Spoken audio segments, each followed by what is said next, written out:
Hey guys, welcome back to another segment of Rooted Truly with me, Josie Say.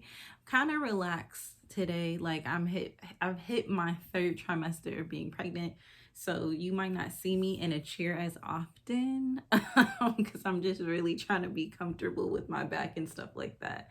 But it's still Mental Health Awareness Month. And so usually for this month, I try to be as transparent with people about my own mental health journey. For those of you who are like new to me in a way because of like maybe the herbalist interest and things like that, I do have a master's in psychology and addiction counseling.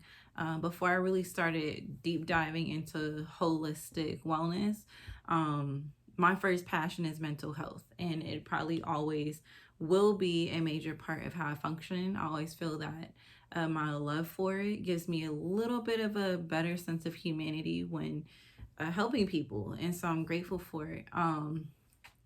But I also like to share about my own mental health journey. Most people are very familiar with my depression story. I actually might re-upload that, just like I might re-upload the video about my husband, and how he really partnered with me when I went through major depression a couple years ago. I think we're like 4 or 5 years ago. I've always been very open about that. But interesting enough, I found out last year, due to like just different types of issues going on, transitioning into motherhood, family issues, conflicts and stuff like that. It set me into therapy, which I'm still in. And thanks to that, because of, again, knowing I've always experienced depression, or I know that I can, I can experience that. That's what I'm looking for. I can experience that. I haven't for a long time, but I know I'm capable of that.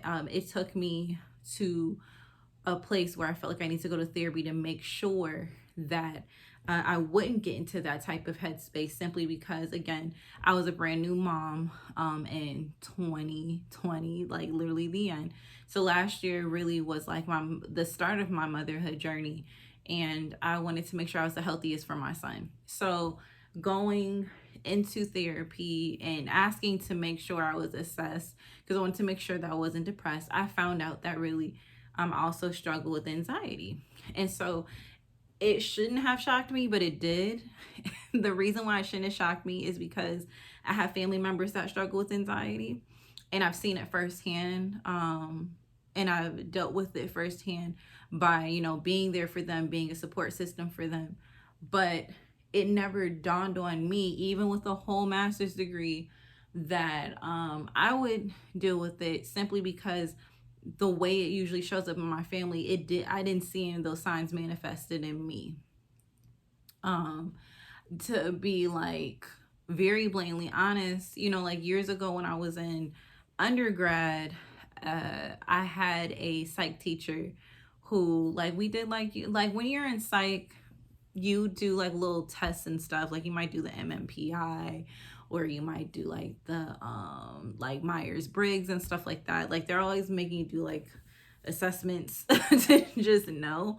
But I had a teacher who had our class, not just me, do an assessment, and he like was like, "Hey, you have a little bit of OCD in you." And I was like, "That's weird." And so he's just like, "Yeah, usually OCD is an extension of anxiety." And I was like, "Nah." So I really forgot about that over time.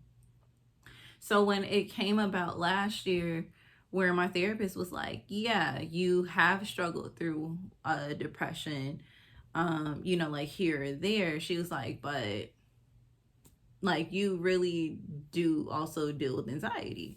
So part of me felt devastated, because I'm like, dang, I don't want to, like no one wants to stack up on mental health issues. Like, let's just be 100%. Me having dealings with depression has been more than enough for me. But to also hear that now I have to be mindful of anxiety, um was wild. Now the important thing about it is I've discovered that my depression is onset through not genetics, but it's just through responses on my part, lack of boundaries on my part, and not allowing myself to go through emotions or confrontations in a way that allows me to release. So me going through depression is a choice. Like it's for me. That's not everybody's story. Like some people have chemical imbalances and stuff. That's not me. It's a complete choice on my part, to get in that headspace. And so once I discovered that I was allowing myself to get in those negative places by not just arming myself with certain things, I haven't had a problem with this since. Like it's been like 4 or 5 years since I've last really experienced that. But anxiety is genetic for me. It's like hereditary. So because it flows down my bloodline, now it's me learning and seeing the signaling of what that looks like for me. So I don't get panic attacks. I don't get anxiety attacks. I don't get like the tight chest or anything. I get irritable. I feel tired when I'm anxious, to the point where sometimes I don't want to do anything at all. I get negative self talk or negative thinking in my mind that tries to cripple me from being productive. So this, like, to my husband, it's looked like I'll be procrastinating when really I'm anxious and I'm fighting with my brain to free me to do what I know that I'm able to do, but I'm second guessing doing it. It's me not wanting to even just execute a simple task because it just, for some reason, that day just seems very overwhelming. And so that's how it shows up for me. And so when I start seeing those signs, I know like it's time for me to kind of reel it in and start really paying attention. And I have to tell myself, like, Drill, you're starting to feel anxious.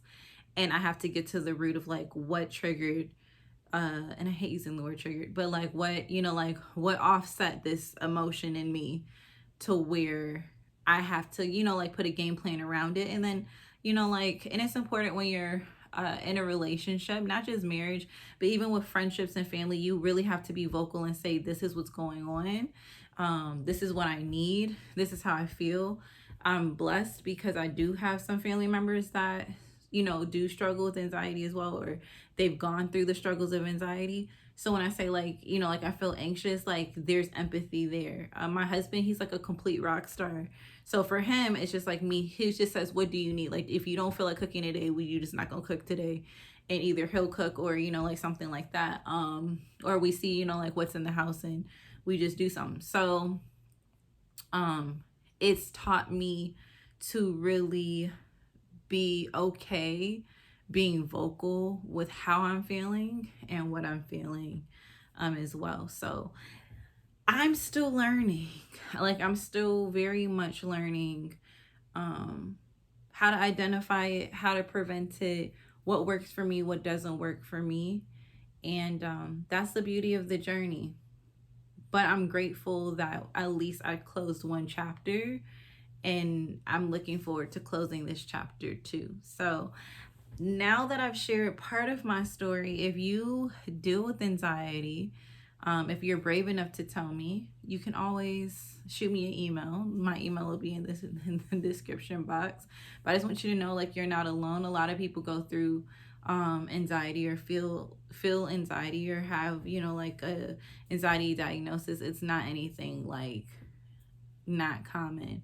But on that note, also, I will have a video coming about 3 what I consider gentle herbs for anxiety. 3 herbs that you can use to help kind of ease yourself in that and help you when you do get that type of flare up in your life. So I hope you guys keep an eye out for that. Share this with someone out there, because anxiety doesn't look the same for everyone, and I think that's important for us to also know.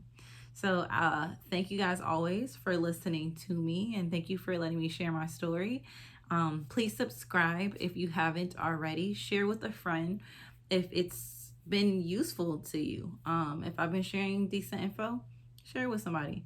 And so I'll see you guys again soon to get rooted truly. All right.